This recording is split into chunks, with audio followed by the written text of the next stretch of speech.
আসসালামু আলাইকুম রহমতুল্লাহ বরকাত। বন্ধুগণ, আপনারা যারা ক্যালিগ্রাফার আছেন, যারা ক্যালিগ্রাফি করবেন, বাঁশ কলম যারা ক্রয় করেন, তাদের বাঁশ কলম ক্রয় করার দরকার নেই। এগুলো হলো বাঁশ, এই যে এগুলা দেখেন, এগুলো আপনারা নেওয়ার পর এই ছাতাগুলা এগুলা ভালোভাবে এগুলা পরিষ্কার করে নেবেন। তারপর একটা সিরিজ পেপার নিয়ে এগুলাকে ভালো করে ঘষে নেবেন।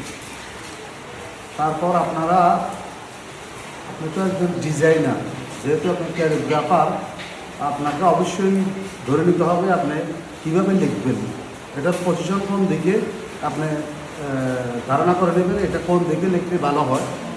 ওই মাপ অনুযায়ী আপনি এটা কেটে নেবেন আপনার সাইজ মতো, আপনার পছন্দ মতো। লম্বাও নিতে পারেন, ছোটও নিতে পারেন, সমস্যা নাই। এইভাবে ধারণা করে নেবেন, নেওয়ার পর এটা কাটিং করে নেবেন। বাস বিশেষ করে খেয়াল করবেন আপনারা, এই যে এই বাঁশের যে গিটগুলো আছে, এগুলাকে ভালো করে সিরিজ পেপার দিয়ে ঘষে নেবেন, তাহলে জিনিসটা অনেক ক্লিয়ার সুন্দর হয়ে যাবে। তারপর আপনি আপনার মাপ মতো কেটে নিতে পারবেন।